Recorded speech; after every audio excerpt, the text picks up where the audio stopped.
कल्पना, imagination एक ऐसी चीज है जो किसी भी चीज को हमारे सामने साकार करती है। वो तो ठीक है भाई, लेकिन आप ये चीज क्यों बता रहे हो? क्योंकि बात है सनातन धर्म की, जिसे आदि गुरु शंकराचार्य द्वारा सजा के रखा गया, जहां से आज के टाइम पे हम सभी सनातन धर्म की कल्पना करते हैं और उसमें जीते हैं। कल्पना तो ठीक है भाई, लेकिन सनातन धर्म तो पहले से ही चला आ रहा है, जिसका न आदि है न अंत है। तो फिर ऐसा क्यों? देख भाई, ऐसा क्योंकि जब आज से 5125 वर्ष पूर्व कलयुग बढ़ा तो न जाने उसने कितनी सभ्यताओं को अपनी लपेट में ले लिया। पिरामिड से लेकर ग्रीस के फिलोसोफर जो निकले थे ब्रह्मांड को जानने, फेरोस से लेकर एमोराइट्स या मीसो अमेरिका के वो आर्किटेक्ट जिन्होंने पत्थरों में मानो जान डाल दी, ये सभी विदेशी आक्रमणकारियों के साथ युद्ध में विलुप्त होने लग गए।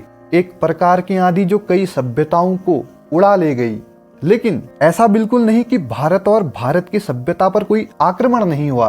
कई बार आक्रमण हुए और कई बार चीजें डगमगाने लगी अपने स्थान से।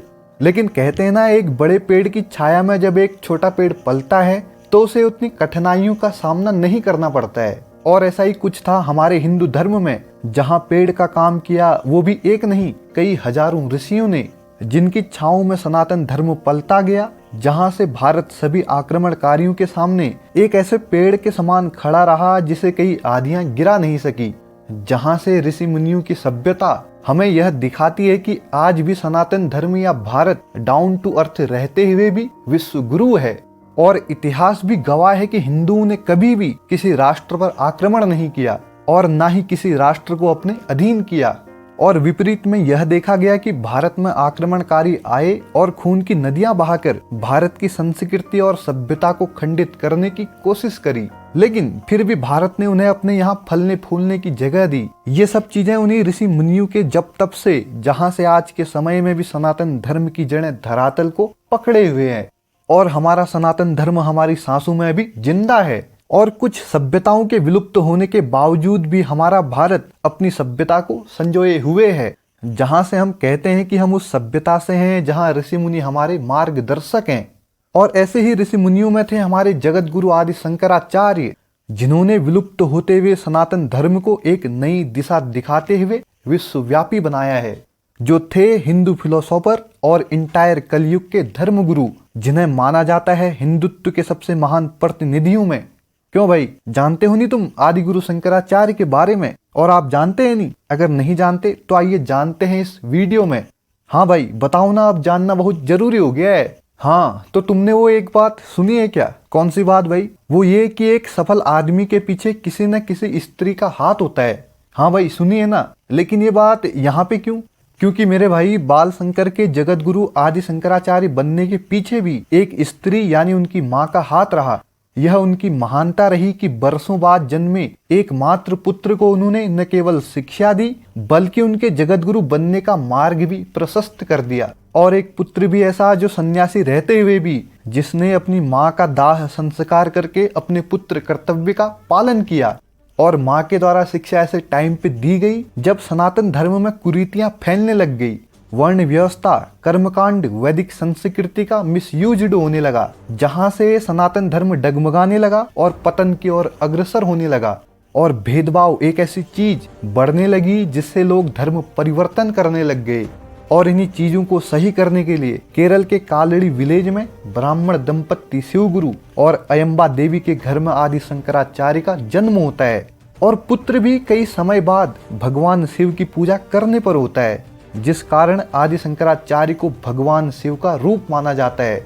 और जहां से उन्होंने मात्र 32 वर्ष की उम्र में सनातन धर्म संस्कृति में नौ प्राण फूंक कर महान योगदान दे दिया। और वो एक ऐसा दौर जब भारत में बौद्ध, जैन सहित अनेक मत पंथ चरम पर पहुंचकर सनातन धर्म को चुनौती दे रहे थे। लेकिन आदि गुरु शंकराचार्य उस कठिन जियोग्राफिकल कंडीशंस में इंडिया की पदयात्रा शुरू करते हैं, जिसमें बद्री से लेकर केदार तक हाई माउंटेन एरिया सम्मिलित रहे। वह महायात्रा जिसे दिग्विजय के नाम से भी जाना गया।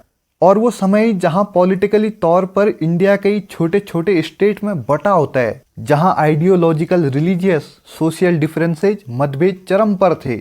और ये सब चीजें देखते हुए शंकर मात्र 6 वर्ष की आयु में वैदिक नॉलेज में पारंगत होते हुए संन्यास की राह चुनते हैं। और भारतवर्ष का कोना कोना लांघते हैं।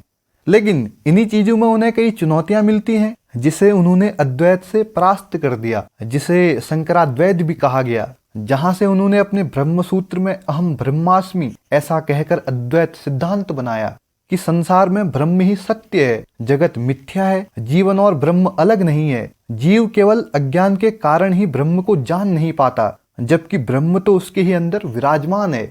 और जहां से 8 वर्ष की आयु में 4 वेदों के ज्ञाता और 12 वर्ष की आयु में सभी शास्त्रों में पारंगत और 16 वर्ष की आयु में ब्रह्मसूत्र, भागवत गीता और 11 उपनिषदों में भाष्य कर दिया और 32 वर्ष की आयु में संन्यास ले लिया। और ऐसा कहा जाता है कि 16 सालों में उन्होंने चीजों को समझा, जाना और उनका अनुसरण किया और अंत के 16 सालों में उन कार्यों को अंजाम दिया। और उनके द्वारा जो शिक्षा ली गई उसे लगातार बनाए रखने के लिए चारों दिशाओं में 4 पीठों की स्थापना करी गई और दशनामी और दंडी स्वामी संन्यास व्यवस्थाओं का आरंभ किया गया। जिन 4 पीठों में उत्तर में बद्रिकाश्रम में ज्योतिपीठ, पश्चिम में द्वारिका शारदा पीठ, दक्षिण में श्रृंगेरी पीठ और पूर्व में जगन्नाथपुरी गोवर्धन पीठ, ये चारों मठ अलग अलग वेदों की रक्षा करते हैं और उनकी हेरिटेज को प्रिजर्व करते हैं।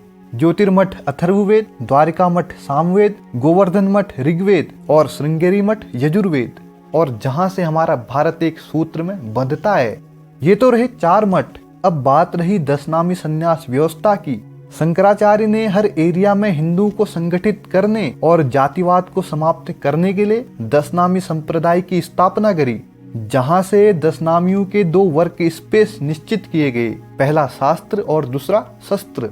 जब आदि शंकराचार्य द्वारा भारत के ग्राफिक्स को देखा गया कि भारतवर्ष 10 अलग अलग ग्राफिक्स में फैला है, तो इन यूनिट्स से जुड़े हुए भारत को राष्ट्रीयता के संस्कार देने और संगठित करने के लिए दशनामी सन्यासियों की स्थापना करी जाती है, जो हैं वन, अरण्य, गिरि, पर्वत, सागर, तीर्थ, पुरी, आश्रम, भारती और सरस्वती। और इन्हीं संप्रदाय को आजकल संत संप्रदाय कहा जाता है, जिनके 13 अखाड़े कुंभ में स्नान करते हैं।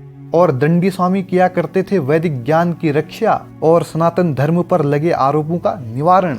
और कहा जाता है कि जब 8वीं सदी में शंकराचार्य काशी से धर्म प्रचार करते हुए हरिद्वार पहुंचे, तो उन्होंने ऋषिकेश स्थित भरत मंदिर के गर्भगृह में भगवान विष्णु का शालिग्राम विग्रह स्थापित किया। और मंदिर में रखा श्री यंत्र आज भी शंकराचार्य के ऋषिकेश आगमन की गवाही देता है। और जहां से यह भी देखा जाता है कि शंकराचार्य ने केदारनाथ से कामाख्या तक और सोमनाथ से रामेश्वरम तक के सभी मंदिरों के रिस्टोरेशन में महत्वपूर्ण भूमिका निभाई। और जो हमने बात करी अद्वैत वेदांत की, जिसके पीछे का कारण यह रहा कि उस टाइम इंडिया में 6 प्रकार के दर्शन थे और कई प्रकार के संप्रदाय, जिनसे होता यह था कि सनातन धर्म अलग अलग रूपों में दिखने लगा। मतलब हर किसी के अपने अपने इष्ट, जहां से एडजस्टमेंट की स्थिति बैठी नहीं। तब ऐसे में आदि शंकराचार्य ने अद्वैत वेदांत का प्रतिपादन किया और बताते हैं कि जितने भी दर्शन हैं उन सभी के कोर में अद्वैत है। और उनके द्वारा निकाली गई पंचदेव उपासना कि जब आप कभी भी भक्ति मार्ग में जाओ तो आप 5 देवों की उपासना करो, विष्णु, शिव, शक्ति, गणेश और सूर्य भगवान, जहां से सभी एक केंद्र में आकर पूजा करने लगे बटने के बजाय, और हिंदू धर्म एक होता गया। तो ये कुछ जानकारी थी आदि गुरु शंकराचार्य के बारे में और उनका एक उपदेश कि जिस तरह एक प्रज्वलित दीपक के चमकने के लिए दूसरे दीपक की जरूरत नहीं होती, उसी तरह आत्मा जो खुद ज्ञान का स्वरूप है, उसे और किसी ज्ञान की आवश्यकता नहीं होती अपने खुद के ज्ञान के लिए। क्यों भाई, समझे नहीं? हाँ भाई, अच्छी तरह से समझ गया मैं। क्या समझे फिर? पहला तो सनातन धर्म की कल्पना आदि शंकराचार्य के रहने से, और दूसरा कि दीपक और आत्मा की तरह हमें किसी और पे निर्भर नहीं होना है चमकने के लिए, और उम्मीद सिर्फ अपने आप से। ये हुई ना बात। तो जितना हमने सुना, जितना जाना इस वीडियो के माध्यम से आप लोगों तक, धन्यवाद।